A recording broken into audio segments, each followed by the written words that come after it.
एक समय की बात है। ढोलकपुर नाम का गांव है। रोहन नाम का गरीब किसान रहता था। उनके घर में उनकी पत्नी सीमा और उनका 16 साल का लड़का जयेश एक साथ रहते थे। रोहन को सिर्फ खेती करनी आती थी। उसके अलावा उन्हें कोई और काम नहीं सिखा था। सही समय पे बारिश न होने की वजह से उसके खेत में फसल ही नहीं होते थे, जिसके कारण परिवार चलना बहुत कठिन हो रहा था।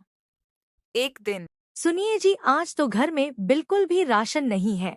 मुझे तो समझ नहीं आ रहा कि मैं क्या करूं। अरे सीमा, तुम चिंता मत करो, मैं कुछ करता हूँ। बस इतना कहकर रोहन चला जाता है रास्ते में।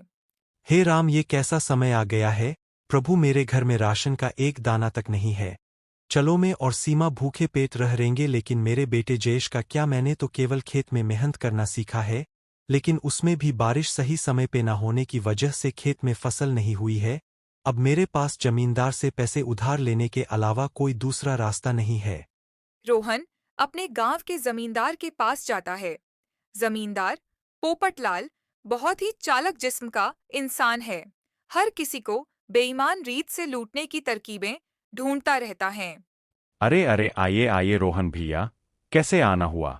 क्या बताऊं जमींदार जी, बहुत समय से बारिश भी नहीं हुई है, जिसकी वजह से फसल भी नहीं हुई है, जिसकी वजह से घर में राशन भी खत्म हो गया है। इसलिए आपसे पैसे उधार लेने आया हूँ। अरे हाँ हाँ भाई, ऐसे समय में हम मदद नहीं करेंगे तो कौन करेगा। बताओ कितने रुपए चाहिए। आपका बहुत बहुत धन्यवाद पोपटलाल जी, मैं ज्यादा पैसा उधार लेना नहीं चाहता, इसलिए आप 5,000 रुपये दे दीजिए। अरे भाई, 5,000 में क्या होगा, ज्यादा ले लो, शायद बारिश ना आए तो आपको आगे दिक्कत ना हो। जमींदार मन में सोचने लगता है, तुम गांव वालों इतना कम पैसा लोगे, तुम कैसे कमाऊंगा। ज्यादा पैसा लोगे तब तो हमें ज्यादा ब्याज मिलेगा।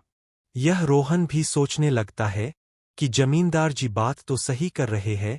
अगर बारिश नहीं हुई तो पैसे काम आएंगे, अगर बारिश आ गई तो पैसे वापस दे दूंगा। एक काम करता हूँ, 20,000 ले लेता हूँ। वैसे भी जयेश की स्कूल की फीस भरनी है और कपड़े भी सबके लेने हैं। ठीक है जमींदार जी, 20,000 रुपये का कितना टका ब्याज लोगे। देखिए रोहन भैया, 20,000 के 10% ब्याज लूंगा, दर महीने 10-10% ब्याज दे देना। जमींदार जी, इतना टका ब्याज हम नहीं दे पाएंगे, थोड़ा कम कर दो। ठीक है रोहन भैया, 8% दे देना। हे राम, इतना ब्याज तो बहुत हो जाएगा, मैं वापस कैसे करूंगा। अगर बारिश नहीं आई तो ब्याज चढ़ता ही रहेगा, लेकिन क्या कर सकता हूँ, घर पे जयेश को भी भूखा नहीं रख सकता। चलो ले ही लेता हूँ, भगवान की यही मर्जी है तो ठीक है, ले लेता हूँ। अरे रोहन भैया, इसमें इतना क्या सोचना, हम तो घर के ही है। पैसा जब हो तब देना, ब्याज टाइम पे देते रहना। ठीक है, दे दीजिए। रोहन उस जमींदार से 20,000 रुपए लेकर चला जाता है। चलो अब बाजार से राशन और जयेश के लिए खाना लेकर जाता हूँ, जयेश खुश हो जाएगा। रोहन बाजार से जल्दी जल्दी सामान लेकर घर के लिए वापस हो जाता है। घर पहुंचते ही सीमा रोहन के हाथ में सामान देखकर खुश हो जाती है। सीमा तुरंत पूछती है, आपके पास ये सामान खरीदने के पैसे कहाँ से आए? देखो सीमा, तुम बात सुनकर गुस्सा होगी, पर मेरे पास इसके अलावा कोई और रास्ता ही नहीं था। ठीक है, मैं समझ गई, आपने किसी और के पास से उधारी ली होगी। हाँ, जमींदार से लिया है। मैंने तो 5,000 बोला था, लेकिन उसने 20,000 दे दिया। वो सब बात छोड़ो, जयेश आता ही होगा, जाके खाना बनाओ। हाँ, आज तो वो आते ही खुश हो जाएगा। सीमा खाना बनाने लगती है और खाने की सुगंध पूरे घर में आ रही है।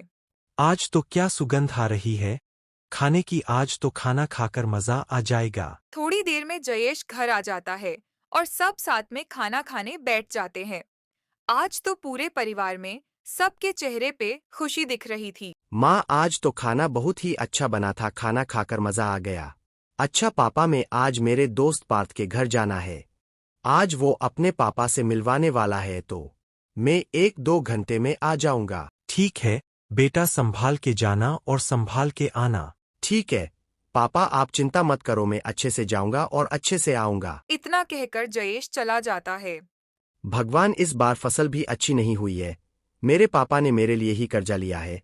कृपया भगवान ऐसा कीजिए जिससे मैं मेरे मम्मी पापा की मदद कर सकूं और उसकी परेशानी दूर कर सकूं। जयेश भगवान से प्रार्थना करके पार्थ के घर पहुंचा। पार्थ उसी का इंतजार करके घर के दरवाजे पे खड़ा था।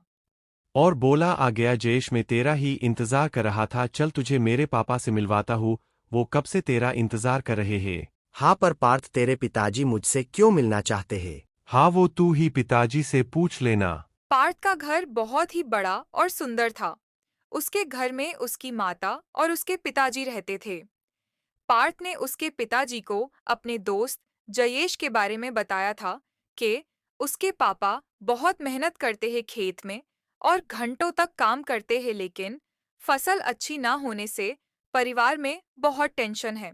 आओ बेटा जयेश, कैसे हो? नमस्ते अंकल जी। नमस्ते आंटी जी। मैं ठीक हूँ, आप सब कैसे हो? खुश रहो बेटा, हम सब भी बहुत अच्छे हैं। पार्थ के पापा और जयेश 10-12 मिनट बात करते हैं ऐसे ही अपने माता पिता के बारे में। बेटा जयेश, तुम तो बहुत स्मार्ट निकले, कल स्कूल से छूट के दोपहर को यहाँ आ जाना। अंकल मैं आ तो जाऊँ लेकिन घर पे भी बहुत काम होता है। देखो जयेश, तुम ये टेंशन छोड़ो, रहने दो, मैं ही घर पे आ जाऊंगा, उसी बहाने तुम्हारे माता पिता से परिचय भी हो जाएगा। ठीक है अंकल, तो चलो अब मैं चलता हूँ। ठीक है बेटा, संभाल के घर जाना। हाँ अंकल, मैं संभाल के ही जाऊंगा। उतने में पार्थ की मम्मी बोली, बेटा जयेश, पार्थ के मामा विदेश गए थे तो वहां से मिठाई लाए हैं, जो मैंने ये थैली में रखे हैं, घर जाके खा लेना। ठीक है आंटी, मैं अब चलता हूँ। वह थैली ले लेता है, लेकिन उसे समझ नहीं आ रहा था कि पार्थ के पापा जयेश के पिताजी से क्यों मिलना चाहते हैं। यही सब सोचते जयेश उसके घर पे पहुंचता है। पार्ट 2 देखने के लिए सब्सक्राइब करके कमेंट कर देना पार्ट 2।